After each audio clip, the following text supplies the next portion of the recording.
So maybe I'll go in reverse order here for, well, let me say first about Trump. So if you're not mystified by Trump, you haven't yet understood the problem, okay? So if anyone could demystify Trump and therefore provide some clear indication of what he will do tomorrow or next year, you can be very wealthy, because in Washington there are thousands of people prepared to spend millions of dollars for such illumination. Look and see the funds that were paid to Trump's lawyer just for people to try to get an insight into the person. This fellow is the most unusual leader I think we've ever seen, certainly in the US. And in the international scene, it's hard to find somebody as unpredictable and unusual. But maybe in Kim Jong-un, we have two partners, and I'll jump to the point I'll make in the conclusion here in a minute. I believe this meeting is going to occur, not on the 12th, but it's going to occur this summer. And I think we would all pay to be a fly on the wall watching in this room with the two as they meet. So on the point that was made finally by Professor Lee, and I think it was also reiterating the point made by Katahara, there's a temptation as the discussion of potential agreements on the Korean Peninsula is now live, to come forth with a lot of other things that any agreement will not do.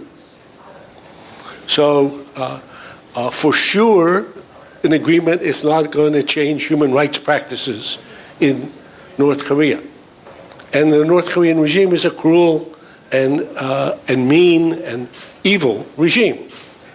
But a cruel, evil regime with nuclear weapons is a lot worse than a cruel, evil regime without nuclear weapons. So it doesn't have to solve every problem. If they were able to reach the most remarkable agreement possible, the Japanese government will continue to say, we're worried about extended deterrence. And the Japanese strategic community will say, we're worried about extended deterrence. Excuse me, they should be worried now.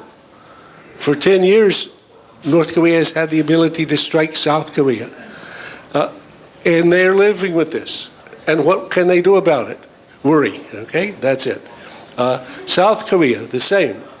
As I think that Professor Lee said, without nuclear weapons, long before nuclear weapons were part of the picture, North Korea had acquired the ability to basically destroy Seoul, or substantial parts of Seoul. Once that became a fact, South Korea is effectively deterred. That's life. South Korea has lived with this for a long time. And it might wish, if the situation were changing, that it would change that too, but that's not going to change either in the short run. So I think we don't want to set up unrealistic expectations, because if there should be an agreement, which I'll come back to in the end, many agreements could be the best possible conceivable agreement that wouldn't solve all those other problems. Though those other problems will remain with us and would have to be addressed over the longer run. On Trump, if I were to try to say how to take account of him, and I study him, I used to be an old Cold Warrior, so we used to do criminology. So now there's an activity called Trumpology, trying to understand how this works. So first, Peter Thiel, who's an American VC, has a good line. He says, most people can't understand Trump because they take him literally, but not seriously. And in fact, you should take him seriously, but not literally. So Trump is the first post-truth, post-news, social media, political animal that we've seen. And that's the world he lives in, which is a very different world than the world of people like us. So second, There is method in this madness. Trying to find a method in the madness is hard, but it'd be a mistake to miss the fact that there's method in the madness. This is a person who has gone from success to success in highly competitive markets. So he was a real estate person in New York. That's a pretty tough market. He wasn't the most successful person, but he was pretty successful. In the branding business, he was one of the most successful brand builders in modern times. In reality TV, which is not something that people like us watch, but which is the most popular form of TV in the US, okay? So that's for citizens and voters. He ran a highly successful, indeed one of the most successful ever, reality TV shows for 10 years in a row, where he was both the producer and the star. And then he ran against all the Republican worthies in the primaries, and he beat them. And then he ran against an unbeatable Hillary Clinton, and he beat her. So there's a track record there that you have to take account of. Now, what then to make of it? Well, I would say 4 or 5 points. First, he thrives by breaking all the rules. So that's the way he thinks that things work. That's the way he succeeded. So I would suspect that's the person you're going to see. Secondly, he takes pride in being unorthodox. He doesn't have to do things the way other people did things. He likes to be outlandish and an outlier. Third, he employs tactics of surprise, suspense, rudeness, embarrassing other people. That's the way he's made his life. And I would say you're more likely to get some illumination about what's going on in the run-up to the meeting with Kim Jong-un from studying the trash talk that goes on before a professional boxing match than you are from studying diplomacy. Next, he has an instinct for the juggler, especially of his adversaries. Look at the ways in which he humiliated his contenders in the Republican primaries. Jeb Bush, who was a shoo-in, he killed by just one line. He would, in the middle of a debate, he would look at him and he'd say, "Look at him, weak, weak, low energy." Dead, dead. Hillary, crooked Hillary, look at her, crooked Hillary. So he loves humiliating people. And then personality, this is a strange personality. It's a person who's not experienced in government, not experienced in international affairs, not very interested in history. No respect for experts or for the governing class or for the foreign policy class. Great respect for warriors. So I would say hard to predict. That's on the Trumpology. Then finally, on Korea, just to conclude for the time. My betting, I wrote a piece about 2 months ago in Politico that you can go see, saying here's what I'm betting is going to happen as the Korean situation unfolds. Xi Jinping likes win-win solutions. So I said this is going to be a 6-win solution. So what's going to happen is there's going to be a summit, and I believe this is still going to happen.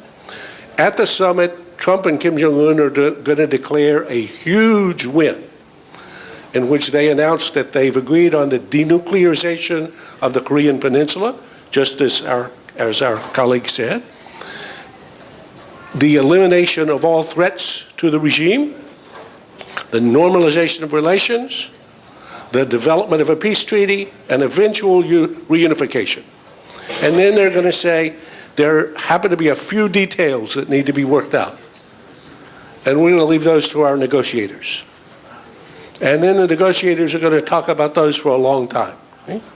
So I believe that in our lifetime, the stated objective of CVID, complete, irreversible, verifiable denuclearization, is, as I've written, it is CVID, complete, irreversible, verifiable delusion.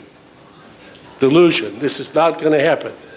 But if Trump and Kim Jong-un can agree that they are going to have an eventual denuclearization, and that while they're negotiating, there will not be any more ICBM tests, there will not be any more nuclear tests, and there will not be any export of nuclear technologies, that'll be the best possible outcome that could occur in 2018 relative to every other feasible outcome, because the other two outcomes were either North Korea continues ICBM tests and acquires the capability to strike the American homeland, and think what that would do to everything, including extended deterrence, or Trump attacks North Korea to prevent that from happening, which is what he said he was going to do, in which case we may see the Second Korean War.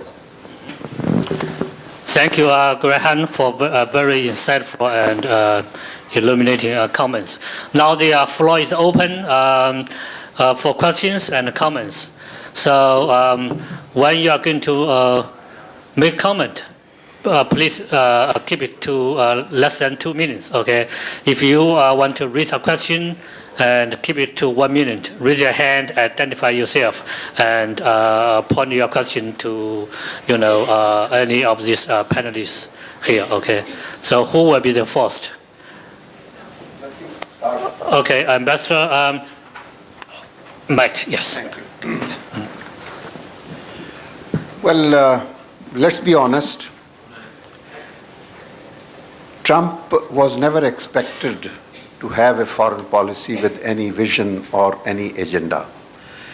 Whatever he stood for before election, he no longer holds on to that.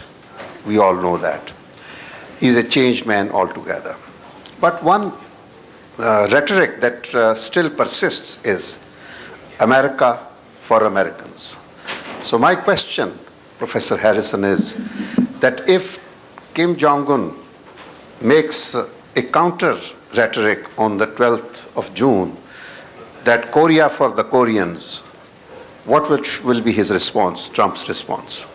Korea for the Koreans, or for that matter, Japan for the Japanese, Germany for the Germans, Afghanistan for the Afghans.